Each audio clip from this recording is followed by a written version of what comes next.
우리 가운데서 일어난 일에 대하여 차례대로 쓰려고 한 사람들이 많이 있었습니다. 이 사람들은 처음부터 이 일을 목격한 사람들, 즉 말씀의 종들이 우리에게 전하여 준 대로 기록하였습니다. 존귀하신 데오빌로 각하, 저도 이 모든 일을 처음부터 자세히 조사하였으므로 이 일을 각하께 차례대로 기록하여 드리는 것이 좋다고 생각합니다. 이는 이미 배우신 것들이 모두 사실이라는 것을 알게 하려는 것입니다. 유대왕 헤롯 시절에 아비야조의 사가랴라고 하는 제사장이 한 사람 있었습니다. 그의 아내는 아론 가문의 딸로 이름은 엘리사벳이었습니다. 이들은 하나님 앞에서 의로운 사람이었습니다. 이들은 하나님의 모든 계명과 법도를 흠잡을 데 없을 정도로 잘 지켰습니다. 그런데 이들에게는 자식이 없었습니다. 엘리사벳은 임신할 수 없는 여자였고 두 사람 모두 너무 나이가 많았습니다. 사가랴가 자기 조의 차례가 되어서 하나님 앞에서 제사장으로 일하고 있을 때 제사장 임무를 맡는 관례를 따라 제비를 뽑았습니다. 사가랴가 주님의 성전에 들어가 향을 피우는 사람으로 뽑혔습니다. 분향 시간에 다른 사람들은 밖에서 기도를 하고 있었습니다. 그때 주님의 천사가 사가랴 앞에 나타나 분향하는 제단 오른쪽에 섰습니다. 사가랴는 천사를 보고 매우 놀라서 두려움에 휩싸였습니다. 천사가 그에게 말했습니다. 사가랴야, 두려워하지 마라. 내 기도를 하나님께서 들으셨다. 내 아내 엘리사벳이 아들을 가지게 될 것이다. 그의 이름을 요한이라고 하여라. 그 아들은 내게 기쁨과 즐거움이 될 것이다. 또한 많은 사람들이 그가 태어남을 즐거워할 것이다. 그 아들은 하나님 앞에서 큰 인물이 될 것이다. 그는 포도주와 술을 마시지 않으며 어머니 뱃속에 있을 때부터 성령으로 충만해질 것이다. 그는 이스라엘 자손들 중에서 많은 사람들을 주 하나님께로 돌아오게 할 것이다. 그는 엘리야의 심령과 능력을 가지고 주님보다 먼저 올 것이다. 그래서 아버지의 마음을 자녀에게로 향하게 하며 순종하지 않는 사람들을 의인의 지혜로 돌아서게 할 것이다. 그래서 사람들에게 주님을 맞을 준비를 하게 할 것이다. 사가랴가 천사에게 말하였습니다. 이 일이 일어날지 제가 어떻게 알겠습니까? 저는 늙었고 제 아내 또한 늙었습니다. 천사가 사가랴에게 대답하였습니다. 나는 하나님 앞에서 섬기고 있는 가브리엘이다. 하나님께서 이 기쁜 소식을 전하라고 나를 너에게 보내셨다. 들어라. 때가 되면 이루어질 내 말을 내가 믿지 않았으므로 이 일이 이루어질 때까지 너는 말을 하지 못하게 될 것이다. 사람들이 밖에서 사가랴를 기다리고 있었습니다. 사람들은 그가 성전에서 늦어지는 것을 이상하게 생각하였습니다. 사가랴가 밖으로 나왔는데 아무 말도 할 수 없었습니다. 사람들은 그가 성전 안에서 환상을 본 줄 알게 되었습니다. 사가랴는 단지 손짓만 할 뿐 말을 하지 못했습니다. 제사장 직무 기간이 끝난 뒤에 사가랴는 집으로 돌아갔습니다. 그 후에 엘리사벳이 임신하게 되었습니다. 그녀는 임신한 후 5달 동안 집 밖에 나오지 않았습니다. 그녀가 말했습니다. 주님께서 나를 너그러이 돌보아 주셔서 아이를 주심으로 사람들로부터 당하는 내 부끄러움을 없애주셨다. 임신한 후 6째 달에 하나님께서 가브리엘 천사를 나사렛이라고 하는 갈릴리의 한 마을로 보내셨습니다. 가브리엘은 다윗 가문의 요셉이라고 하는 사람과 약혼한 처녀에게 가게 되었습니다. 이 처녀의 이름은 마리아였습니다. 천사가 마리아에게 와서 말했습니다. 은혜를 입은 여인이여 기뻐하여라. 주께서 당신과 함께하길 빈다. 마리아는 천사의 말을 듣고 너무나 놀라서 이게 도대체 무슨 소리인가 하고 생각하였습니다. 천사가 마리아에게 말했습니다. 마리아야, 두려워하지 마라. 하나님께서 내게 은혜를 베푸신다. 보아라, 내가 아이를 임신하게 되어 아들을 낳을 것이다. 너는 그 이름을 예수라고 하여라. 그는 크게 되어 가장 높으신 분의 아들이라고 불릴 것이다. 주 하나님께서 그에게 그의 조상 다윗의 왕자를 주실 것이다. 그는 영원히 야곱의 집을 다스릴 것이며 그의 나라는 끝이 없을 것이다. 마리아가 천사에게 말했습니다. 나는 남자를 알지 못하는 처녀인데 어떻게 이런 일이 있을 수 있습니까? 천사가 마리아에게 대답했습니다. 성령이 내게 내려오시고 가장 높으신 분의 능력이 너를 감싸주실 것이다. 태어날 아이는 거룩한 분, 하나님의 아들이라고 불릴 것이다. 보아라, 내 친척 엘리사벳도 나이가 많지만 임신하였다. 그녀는 임신하지 못한다고 생각하였으나 벌써 임신한 지 6달이 되었다. 하나님께서는 하지 못하실 일이 없다. 마리아가 말했습니다. 보소서, 저는 주님의 여종이오니 당신의 말씀대로 제게 이루어질 것을 믿겠습니다. 그러자 천사가 마리아에게서 떠나갔습니다. 그 무렵에 마리아가 일어나 유대 지방 산골에 있는 동네로 서둘러 갔습니다. 사가랴의 집으로 들어가서 엘리사벳에게 인사하였습니다. 엘리사벳이 마리아의 인사를 받을 때 아기가 뱃속에서 뛰놀았습니다. 엘리사벳이 성령으로 충만하여져서 큰 소리로 외쳤습니다. 당신은 여인들 중에서 가장 복받은 자입니다. 당신의 뱃속에 있는 열매가 복됩니다. 내 주님의 어머니께서 내게 오시다니 무슨 일입니까? 보소서, 당신이 인사하는 소리가 내 귀에 들릴 때에 내 뱃속의 아이가 기뻐서 뛰어놀았습니다. 주님께서 말씀하신 것이 이루어질 것을 믿은 자는 복이 있습니다. 마리아가 말하였습니다. 내 영혼이 주님을 찬양합니다. 내 영혼이 나의 구주 하나님을 기뻐합니다. 그것은 주님께서 이 여종의 비천함을 돌보셨기 때문입니다. 이제부터는 모든 세대가 나를 복되다 할 것입니다. 그것은 전능하신 분이 내게 이 큰 일을 행하셨기 때문입니다. 주님의 이름은 거룩합니다. 주님의 자비하심은 하나님을 두려워하는 자에게 대대로 있을 것입니다. 주님은 강한 팔로 권능을 행하시고 마음이 교만한 자를 흩으셨습니다. 하나님은 왕들을 왕자로부터 끌어내리시고 낮고 천한 사람들을 높이셨습니다. 굶주린 사람들을 좋은 것으로 채우시고 부자를 빈손으로 돌려보내셨습니다. 주님은 자비를 기억하시며 주님의 종 이스라엘을 도우셨습니다. 우리 조상들에게 말씀하신 대로 아브라함과 그 자손들을 영원히 도우실 것입니다. 마리아는 엘리사벳과 함께 3달쯤 있다가 집으로 돌아갔습니다. 해산할 날이 이르러 엘리사벳은 아들을 낳았습니다. 이웃 사람들과 친척들은 주께서 엘리사벳에게 큰 은혜를 베푸신 것을 듣고 함께 기뻐하였습니다. 이 사람들은 아이가 태어난 지 8일째 되는 날에 아이에게 할례를 하려고 왔습니다. 이들은 아버지의 이름을 따서 아이의 이름을 사가랴라고 지으려고 하였습니다. 그러자 아기 어머니가 말했습니다. 안 됩니다. 요한이라고 지어야 합니다. 사람들이 엘리사벳에게 말했습니다. 하지만 당신 가문 중에 그런 이름을 가진 사람은 하나도 없어요. 사람들은 아버지인 사가랴에게 손짓을 하여 아이의 이름을 무엇이라고 짓길 원하는지 물었습니다. 그러자 사가랴는 쓸 것을 달라고 하여 아기 이름은 요한이라고 썼습니다. 이를 본 사람들이 모두 이상히 여겼습니다. 그 즉시 사가랴의 입이 열리고 혀가 풀려 하나님을 찬양하였습니다. 주변에 있는 사람들이 모두 두려워하였고 이 모든 이야기는 유대 온 산골에 전해졌습니다. 이 이야기를 들은 사람은 모두 이 사실을 마음에 새기며 이 아이가 장차 어떤 인물이 될까 하고 말했습니다.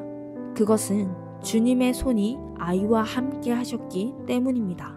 요한의 아버지 사가랴가 성령으로 충만하여 예언하였습니다. 주 이스라엘의 하나님은 찬양을 받으실 분이시다. 주께서 백성들을 돌보시며 구원을 베푸셨다. 하나님의 종 다윗의 집에서 우리를 위한 구원의 뿔을 드셨다. 옛날 거룩한 예언자의 입으로 말씀하셨다. 우리를 원수에게서 구원하시고 우리를 미워하는 모든 사람의 손에서 건져내셨다. 주님께서 우리 조상에게 자비를 베푸시고 거룩한 언약을 기억하셨다. 이것은 우리에게 주시려고 우리 조상 아브라함에게 하신 맹세다. 우리를 원수들의 손에서 구원하셔서 두려움 없이 주님을 섬기게 하셨고 평생 동안 주님 앞에서 거룩하고 의롭게 살아가게 하셨다. 아기야, 너는 가장 높으신 분의 예언자로 불릴 것이다. 내가 주님보다 앞서가며 주님의 길을 준비할 것이다. 백성들에게 죄를 용서받는 구원의 지식을 줄 것이다. 우리 하나님의 사랑과 자비로 인하여 떠오른 태양이 높은 곳에서 어둠과 죽음의 그늘에 앉은 우리들에게 빛을 비출 것이다. 그래서 우리의 발을 평화의 길로 인도하실 것이다. 아기는 자라서 심령이 강해졌습니다. 요한은 이스라엘 백성 앞에 나타나는 날까지 광야에서 살았습니다. 그때에 아구수도 황제가 내린 칙령에 따라 온 나라가 호적 등록을 하게 되었습니다. 이것은 구레뇨가 시리아의 총독으로 있을 때 행한 첫 번째 호적 등록이었습니다. 그래서 모든 사람들이 호적을 등록하러 고향으로 가게 되었습니다. 요셉도 다윗 가문의 자손이었으므로 갈릴리 나사렛을 떠나 유대 지방에 있는 다윗의 마을로 갔습니다. 이 마을은 베들레헴이라고 불렸습니다. 그는 약혼한 마리아와 함께 호적을 등록하러 갔습니다. 마리아는 그때에 임신 중이었습니다. 이들이 베들레헴에 있는 동안 아기를 낳을 때가 되었습니다. 마리아는 마국간에서 첫 아들을 낳아 포대기에 싸서 구유에 눕혀두었습니다. 그것은 여관에 이들이 들어갈 빈방이 없었기 때문입니다. 그 근처 들판에서 목자들이 밤에 양떼를 지키고 있었습니다. 주님의 천사가 갑자기 이들 앞에 나타났습니다. 주님의 영광이 그들을 둘러 비추자 이들은 몹시 두려워하였습니다. 천사가 그들에게 말했습니다. 두려워 마라. 보아라. 모든 백성을 위한 큰 기쁨의 소식을 가지고 왔다. 오늘 다윗의 마을에 너희를 위하여 구세주께서 태어나셨다. 그는 곧 그리스도 주님이시다. 포대기에 쌓여 구유에 누워있는 아기를 볼 것인데 이것이 너희에게 주는 증거이다. 갑자기 그 천사와 함께 많은 하늘 군대가 나타나 하나님을 찬양하였습니다. 높은 곳에서는 하나님께 영광, 땅에서는 하나님께서 기뻐하시는 사람들에게 평화. 천사들이 목자들에게서 떠나 하늘로 사라지자 목자들이 서로 말했습니다. 베들레헴으로 어서 가서 주께서 우리에게 알려주신 일이 일어났는지 확인합시다. 이들은 서둘러 가서 마리아와 요셉 그리고 구유에 누인 아기를 보았습니다. 목자들이 확인하고 이 아이에 대하여 자기들이 들은 것을 그들에게 이야기해 주었습니다. 목자들의 말을 듣고 사람들은 모두 놀랐습니다. 그러나 마리아는 이 모든 말을 마음속에 소중히 간직하였습니다. 목자들은 돌아가면서 천사들이 일러준 대로 자기들이 듣고 보았으므로 하나님께 영광을 돌리고 찬양을 드렸습니다. 태어난 지 8일째 되는 날에 아기는 할례를 받았고 그 이름을 예수라고 하였습니다. 이 이름은 아기가 뱃속에 있을 때에 천사가 일러준 것이었습니다. 모세의 율법에 따라 정결 예식을 치르는 때가 되었습니다. 마리아와 요셉은 예수님을 하나님께 드리려고 예루살렘으로 데리고 올라갔습니다. 이것은 주님의 율법에 다음과 같이 기록되어 있기 때문입니다. 첫 번째, 태어나는 모든 남자아이는 하나님께 거룩한 자로 불릴 것이다. 또 마리아와 요셉은 비둘기 2마리나 어린 집비둘기 2마리를 드려야 한다고 기록된 하나님의 율법에 따라 희생 제물을 바치려고 예루살렘에 올라간 것입니다. 예루살렘에 시므온이라는 한 사람이 있었습니다. 이 사람은 의롭고 경건한 사람으로서 하나님께서 이스라엘을 위로하실 때를 기다리고 있었습니다. 성령께서 이 사람과 함께 하셨습니다. 성령께서 시므온에게 주 그리스도를 보기 전에는 결코 죽지 않을 것이라는 계시를 주셨습니다. 시므온은 성령으로 충만해져서 성전으로 왔습니다. 마침 마리아와 요셉이 율법의 규정대로 행하기 위해 어린 예수님을 성전으로 데리고 왔습니다. 시므온이 아이를 팔에 안고 하나님께 찬양하였습니다. 주님, 이제 주님의 종을 주님의 말씀대로 평화롭게 떠날 수 있게 하였습니다. 제 눈으로 주님의 구원하심을 보았습니다. 주님께서 이 구원을 모든 백성들 앞에 마련해 주셨습니다. 이는 이방 사람들에게는 계시의 빛이며 주님의 백성 이스라엘에게는 영광입니다. 예수님의 아버지와 어머니는 시므온이 예수님에 대하여 말하는 것을 듣고 매우 놀랐습니다. 시므온은 그들을 축복하고 아이의 어머니 마리아에게 말했습니다. 이 아이는 이스라엘의 많은 사람들을 넘어지게도 하고 일어서게도 할 것입니다. 또한 사람들의 비난을 받는 표적이 될 것입니다. 이 일 때문에 많은 사람들의 마음에 있는 생각이 드러날 것입니다. 그러나 당신의 마음은 칼로 쪼개듯이 아플 것입니다. 또 여자 예언자가 있었습니다. 이 사람은 아셀 지파의 바누엘의 딸인 안나였습니다. 그녀는 나이가 많았습니다. 결혼하고 7년 동안을 남편과 살았는데 그 후로 가부가 되어 84세가 되었습니다. 그동안 한 번도 성전을 떠나지 않고 밤낮으로 금식과 기도를 하여 하나님을 섬겼습니다. 바로 그때 그녀가 와서 하나님께 감사를 드리고 예루살렘의 구원을 기다리는 사람들에게 이 아이에 대해 이야기하였습니다. 아이는 주님의 율법에 따라 모든 일을 다 마치고 갈릴리에 있는 고향 나사렛으로 돌아왔습니다.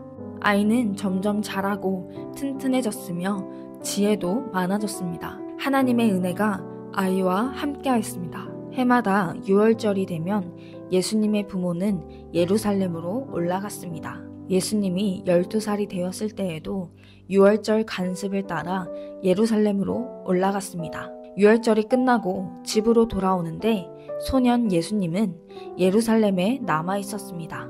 하지만 부모들은 이 사실을 몰랐습니다.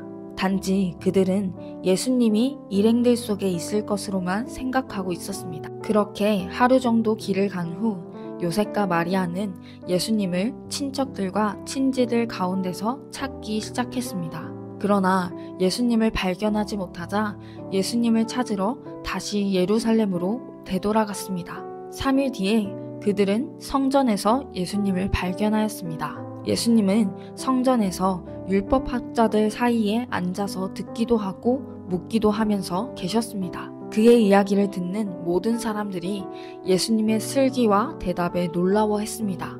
예수님의 부모도 그를 보고는 매우 놀랐습니다. 어머니가 말했습니다. 아들아, 왜 이렇게 하였느냐? 내 아버지와 내가 걱정하며 너를 찾아다녔다. 그때 예수님께서 대답했습니다. 왜 저를 찾으셨습니까? 제가 아버지 집에 있어야 할 것을 모르셨습니까? 그러나 그들은 예수님이 하신 말씀을 이해하지 못했습니다. 예수님은 부모와 함께 나사렛으로 내려갔습니다. 그리고 부모에게 순종하였습니다. 마리아는 이 모든 일들을 마음속에 간직해 두었습니다. 예수님은 지혜와 키가 더욱 자랐고 하나님과 사람들로부터 사랑을 받았습니다. 디베르 황제가 다스린 지 15년째 되던 해에 본디오 빌라도가 유대의 총독이었고 헤롯이 갈릴리의 분봉왕이었습니다. 또한 헤롯의 동생 빌립은 이두레와 드라고니 지방의 분봉왕이었고 루사니아는 아빌레네의 분봉왕이었습니다. 안나스와 가야바가 대제사장으로 있을 때에 하나님의 말씀이 광야에 있는 사가랴의 아들 요한에게 내렸습니다. 그는 요단강가의 모든 지역으로 다니면서 죄를 용서받게 하려고 회개의 세례를 전파하였습니다. 이것은 예언자 이사야의 책에 기록된 대로입니다. 광야에서 외치는 사람의 소리가 있다. 주님의 길을 예비하여라. 그분의 길을 곱게 하여라. 모든 골짜기가 메워질 것이고 모든 산과 언덕이 낮아질 것이다. 굽은 길은 곧게 펴질 것이고 험한 길은 평탄해질 것이다. 그리고 모든 사람들이 하나님의 구원을 볼 것이다. 요한은 자기에게 세례를 받으려고 온 많은 사람들에게 말했습니다. 너희 독사의 자식들아, 누가 너희에게 다가오는 하나님의 진노를 피하라고 경고해 주었느냐? 그러므로 너희는 회개에 알맞은 열매를 맺어라. 너희는 속으로 아브라함이 우리의 아버지이다 라고 말하지 마라. 내가 말한다. 하나님은 이 돌로도 아브라함의 자녀를 만드실 수 있다. 도끼가 이미 나무 뿌리에 놓여 있다.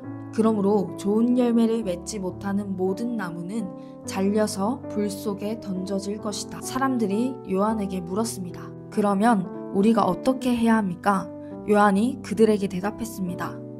옷이 두 벌 있는 사람은 하나도 없는 사람에게 나누어 주고 양식이 있는 사람도 이와 같이 하여라. 세리들도 세례를 받으러 왔습니다. 그들도 요한에게 물었습니다. 선생님, 우리는 어떻게 해야 합니까?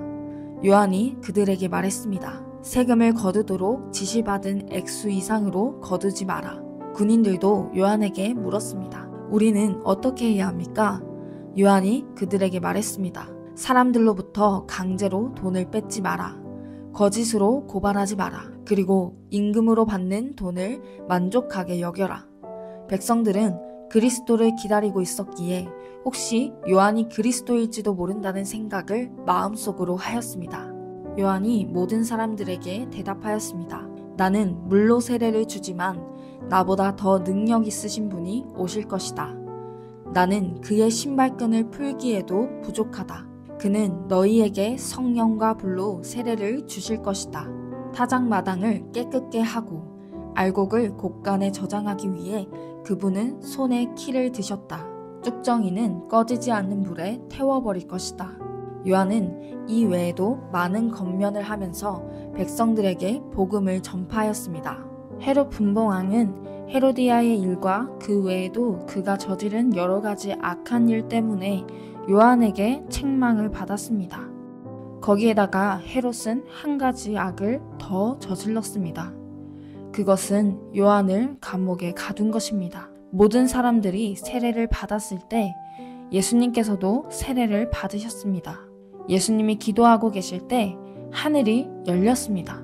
그리고 성령이 비둘기의 모습으로 예수님께 내려왔습니다. 하늘로부터 너는 내 사랑하는 아들이다. 내가 너로 말미암아 기쁘다. 라는 목소리가 들렸습니다.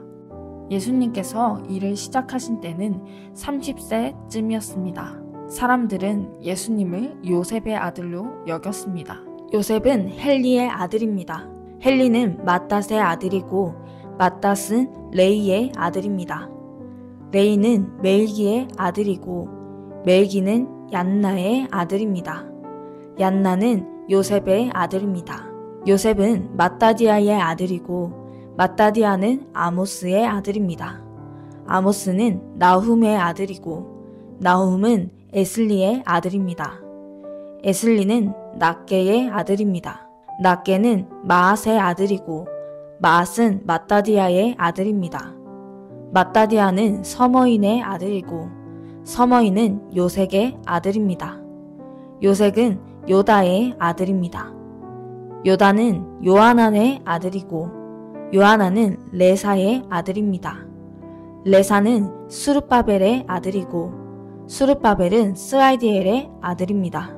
스알디엘은 네리의 아들입니다. 네리는 멜기의 아들이고 멜기는 앗디의 아들입니다. 앗디는 고삼의 아들이고 고삼은 엘마담의 아들입니다. 엘마담은 에르의 아들입니다. 에르는 예수의 아들이고 예수는 엘리에서의 아들입니다. 엘리에서는 요림의 아들이고 요림은 맏닷의 아들입니다. 맏닷은 레위의 아들입니다. 레위는 시므온의 아들이고 시므온은 유다의 아들입니다. 유다는 요셉의 아들이고 요셉은 요남의 아들입니다. 요남은 엘리야김의 아들입니다. 엘리야김은 멜레아의 아들이고 멜레아는 맨나의 아들입니다. 맨나는 맏다다의 아들이고 맏다다는 나단의 아들입니다. 나단은 다윗의 아들입니다. 다윗은 이새의 아들이고 이새는 오벳의 아들입니다. 오벳은 보아스의 아들이고 보아스는 살몬의 아들입니다. 살몬은 나손의 아들입니다. 나손은 아미나답의 아들이고 아미나답은 아드민의 아들입니다. 아드민은 아니의 아들이고 아니는 헤스론의 아들입니다. 헤스론은 베레스의 아들이고 베레스는 유다의 아들입니다. 유다는 야곱의 아들이고 야곱은 이삭의 아들입니다. 이삭은 아브라함의 아들이고 아브라함은 데라의 아들입니다. 데라는 나홀의 아들입니다. 나홀은 스룩의 아들이고 스룩은 루의 아들입니다. 루는 벨렉의 아들이고 벨렉은 헤버의 아들입니다. 헤버는 살라의 아들입니다. 살라는 가이난의 아들이고 가이난은 아박삿의 아들입니다. 아박삿은 셈의 아들이고 셈은 노아의 아들입니다. 노아는 레멕의 아들입니다. 레멕은 무드셀라의 아들이고 무드셀라는 에녹의 아들입니다. 에녹은 야렛의 아들이고 야렛은 마할랄레의 아들입니다. 마할랄렐은 가이난의 아들입니다. 가이난은 에노스의 아들이고 에노스는 셋의 아들입니다. 셋은 아담의 아들이고 아담은 하나님의 아들이었습니다.